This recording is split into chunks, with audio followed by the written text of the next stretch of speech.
그러니까 우리가 추세가 시작됐다, 이런 지점 자체를 알아낸다라고 하면 굉장히 큰 도움이 되겠죠, 이 시장에서. 그러면 시장에서 우리가 추세가 시작됐다 내용 자체를 알리는 신호탄, 보통 두 가지 관점 해석을 좀 얘기를 드리는데, 자 먼저 1번 매매 관점, 2번 매매 관점, 저는 볼린저 밴드에서도 이렇게 좀 표현을 드릴 거예요. 자 1번 관점은 어떻게 되냐면요, 자 최근에 하락장을 그렸으니까 뭐 하락에 대한 포커스로 맞춰 볼게요.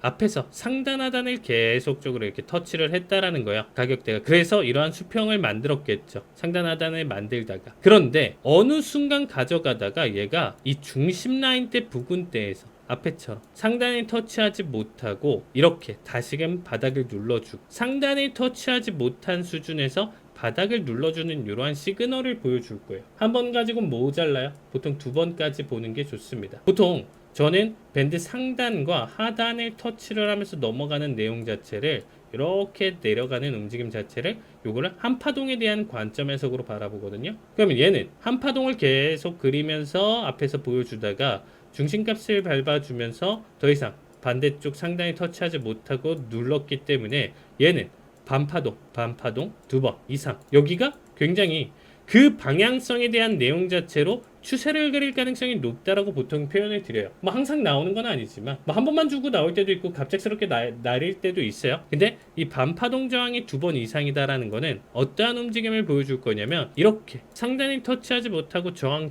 관점 자체는 점점점 하방에 대한 압력 자체가 세지는 거고요.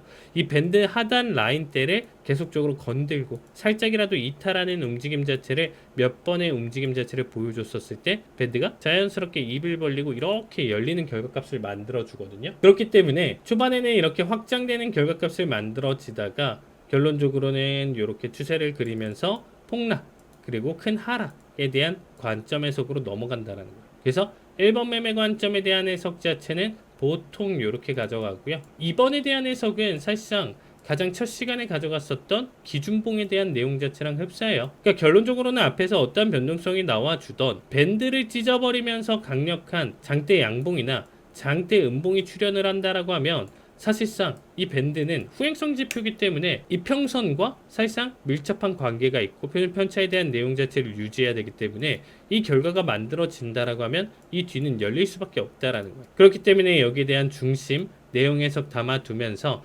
기준봉에 대한 자격과 더불어서 밴드가 찢어지고 다음부터는 입을 벌리면서 그 방향성과 내용 자체를 담아둘 수 있기 때문에 여기에 따른 내용 자체로 그대로 하락에 대한 결과값을 만들어질 수 있다라는 거예요. 반파동에 대한 시그널이 나와준다라고 하면 사실상 우리가 조금 더 안정적인 캐치를 볼 수 있는 반면, 이런 거는 이미 떨궈진 결과값을 보다 보니까 이미 가격 반영이나 이런 부분들이 크게 된 상태에서 다음 타이밍을 보기 때문에 오히려 얘가 더 늦어질 수도 있는 거고요. 오히려 더 불리한 가격에서 체결되면서 손절을 계속적으로 또 유발할 수도 있는 결과값을 만들어질 수 있다, 이렇게 보시면 될 것 같습니다. 자, 두 가지 관점 해석으로 우리가 좀 접근해서 본다라고 하면요, 가져가다가 한파동 가져가다가 본장부터, 그렇죠? 본장부터 기준으로 변동성 자체를 키워갔어요. 키워가다가 얘는 한파동에서 여기서 다시 못 올리고 나서 밴드를 찢으면서 넘어가는 결과값을 만들어줬죠.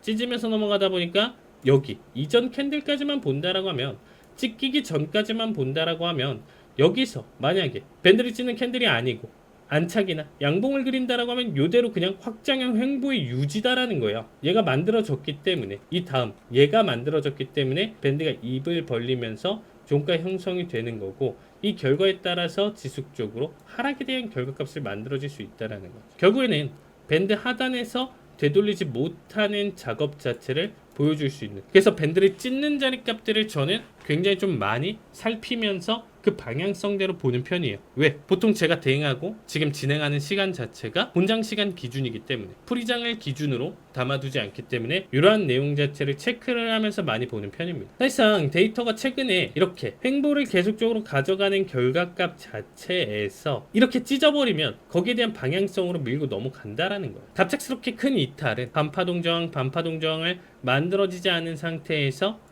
가져가는 결과값은 그대로 밴드를 찢으면서 넘어가기 때문에 하락에 대한 연속점을 가져가는 거고요. 뭐 사실 제가 지금 얘기 드렸었던 내용 자체에서 최근에는 워낙 큰 이슈에 대한 하방에 대한 내용 자체가 있기 때문에 최근 데이터는 다 전반적으로 상단과 하단에 대한 내용 자체보다는 갭납과 장대 음봉을 가져가면서 방금 설명드렸었던 2번 매매에 대한 관점 해석을 지금 좀 살리면서 많이 바라보는 것 같아요. 그래서 사실상 가장 저는 보통 최근 데이터를 가지고 설명을 드리면서 가져가는데 뭐 다 찢으면서 넘어갔었던 추세 흐름 내용 자체를 담아두기 때문에 1번에 대한 결과값 자체를 조금 찾아보기는 힘든 내용 중에 하나입니다.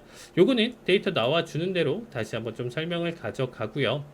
그래서 지금 현재 앞에서 추세나 내용 자체, 큰 추세나 내용 자체를 한 번 더 살펴보는 거예요. 살펴보면서 바라본다라고 했었을 때 장대 양봉 앞에서 나와준 결과값 추세를 계속적으로 얘 역시도 여기서도 이어가면서 매수인 척 할 수 있었어요. 밴드 찢으면서 넘어왔기 때문에. 그래서 얘에 대한 중심을 바라보는 거죠. 기준봉과 더불어서 밴드를 찢는 2번 매매 관점에서 잡아먹고 넘겼으니까 여기서도 그러면 만들어지는 이 지금 하락에 대한 3개 캔들 보시면 아시겠지만 상단 터치 하단에 만들어진 상태에서 그 다음에 다시금 반파동에 대한 내용 자체는 담아두지 않고 밴드를 찢었다라는 거예요. 밴드를 찢는 결과에서 얘를 기준 삼아도 되고 얘를 기준 삼아도 되고 얘를 기준 삼아도 되고 내가 입맛대로 고를 수는 있겠죠. 상관없습니다. 결과값을 가져가면서 중심 깨지 않는 이상 여기에 대한 방향성 2번에 대한 방금 내용 해석으로 접근을 하면서 나스닥 가장 최고점에서부터 떨궈졌을 때 내용 자체 해석이 이렇게 담아두면서 넘어가고 있죠. 사실상 1번에 대한 내용 자체 좀 많이 가져가면 좀 좋은데 사실상 좀 많이 없긴 해요. 근데 이런 결과에서도 조금 만들어졌다라고 보시면 되겠습니다.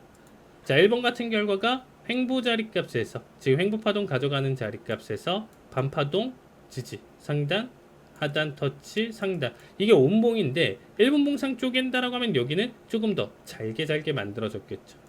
한 번, 두 번 이상 만들어졌기 때문에 여기서부터는 사실상 앞에 시그널을 보고 나서 매수 방향성 그리고 밴드를 찢으면서 넘어가는 강력한 추세나 내용 자체를 뒤에 담아둘 가능성이 높겠다. 3번, 4번도 보여준다라고 하면 여기 중심값을 깨지 않는 수준에서 계속 보여준다라고 했었을 때 이러한 강력한 상승이나 내용 자체를 예상을 해볼 수 있다라는 거죠. 기준봉이 만들어지면 1번 플러스 2번에 대한 내용 자체 밴드를 찢으면서까지 넘어갔기 때문에 그 해석이 다 받아주는 매수세 역시도 같이 여기 해석에서 만들어질 수 있다라고 보시면 될 것 같습니다. 간단하게 정리를 드리면 긴 횡보 중에 어쨌든 방향성을 띠면서 깨지면서 넘어가는 움직임 자체는 그 방향성대로 좀 보셔라. 내가 단기적인 대응에서 좀 당할지언정 사실상 그 방향성을 믿고 대응하는 게 추세나 발산 그리고 큰 수익을 챙기기에는 굉장히 좀 중요한 관점 해석 중에 하나다라고 보시면 좋을 것 같습니다. 그러니까 보통은 지금 이렇게 찢는 움직임이 나와주면서 그 방향성대로 미는 결과값들이 좀 많이 보여주죠. 그러니까 뭐 변동성이 나와줄 때도 있고 하지만서도 그러한 움직임에서는 우리가 대응과 내용 해석을 가져가 볼 만하다라는 거예요. 그러니까 보통은 직관적으로 바라본다라고 하면 이런 찢어지는 캔들 중심 이탈이 없다라고 하면 방향성이 상승과 하락에 대한 내용 해석을 계속적으로 담아둘 수 있는 자리값이라고 보시면 될 것 같습니다. 자, 오늘 기본적인 내용이긴 하지만 일단 기본적으로 볼린저 밴드 한 번 더 빠르게 정리를 드리면 밴드폭 내에 캔들이 다 존재를 하다 보니까 대략적으로 현재 구간대에서 지금 위치상 상승 하락을 보여줬었을 때 폭이 대략적으로 이 정도 수준에서 잡히겠구나 이런 부분들이 만들어진다라고 했었죠. 그래서 아까도 좀 설명드렸을 때 본장 오기 전에 450, 460 뭐 요 자리값과 더불어서 밴드 하단 앞에서 보여줬었던 요 자리값 이상을 깨는 움직임을 보여주긴 힘들다라는 거죠.